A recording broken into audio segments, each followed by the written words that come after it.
I actually have to hit record. Alright, I have a new phone here. I'm real rough on phones, so I decided to get one of these rugged phones. This is a Doogee S96 Pro. It's IP68 and 68K rated, military 810 standards, waterproof, dustproof, shockproof, the whole 9 yards. It's got Corning Gorilla Glass 3 in it. They say it's unbreakable, but you do not know better. Go ahead and put a screen protector on it anyway. Anyway, I'll go ahead and read you some of the specs to it here. It's got a Helio G90 processor in it, and I played a game of Call of Duty 5 on it this morning just to see how it would handle it. It did very well. It runs on Android 10.0, has a dual SIM card slot. You can run 2 SIM cards in it, one from 2 different companies. Have 2 different phone numbers on the same phone.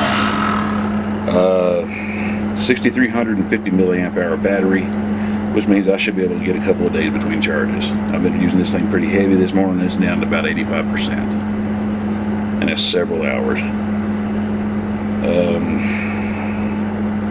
8.2 gigabytes of RAM, 128 gigabytes of internal storage. Has a slot for an SD card. I know you can put a 128 gigabyte SD card in it.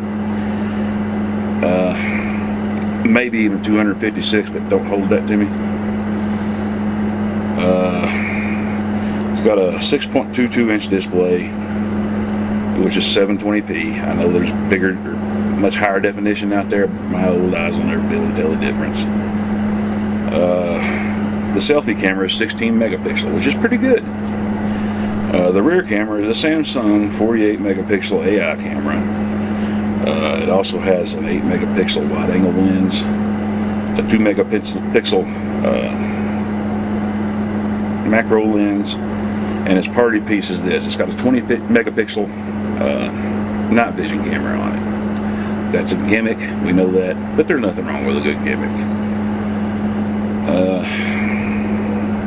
Anyway, my A11 that I've been using, Galaxy A11, has developed some kind of a problem with the charging port, where it constantly thinks that the charger is being plugged and unplugged all the time, so it leaves the display on and runs the battery down very fast. And that's apparently a common problem with the Galaxy A11 series. So you've got to send the phone back to Samsung, and you'll be without a phone for several days to several weeks. And so I went ahead and bought the S90 here. One that I have tried recently is the Pine phone, Pine 64 Community Edition. One of the things that sold me on this one is you can actually plug a dongle into it, and then you're able to plug it up to a high definition monitor, a mouse, a keyboard, and an Ethernet cable. And the main thing that sold me on it is this thing inside. I'll try to post a picture right here.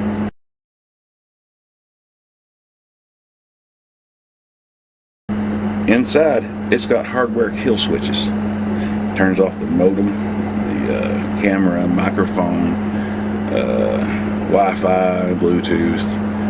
You can turn it all off. And those of us that are concerned about privacy, that's a big plus. And you know, on phones like the Librem 5, the switches are on the outside. They're sliders on the outside, so it's very easy to do. This phone, the screen cracked on me here recently just after I put a screen protector on it. Just barely tapped it and it cracked in several different directions. And then a couple weeks later it fell off the desk and broke the top of it. So it's too fragile. But anyway, that's my request to these big phone manufacturers and phone developers. Put hardware kill switches in these things. We need that. There's a huge market for it here in America, at least. Most of us are just sick of being spied on constantly. We want the ability to be able to choose to turn that stuff off if we want to. Not by using software, because we all know that doesn't turn it off. We want actual hardware kill switches that cut the power to the hardware. And we know that it exists because it's in this phone. So why not give that to us? Please. All right, I'll shut up now. Hopefully this recorded.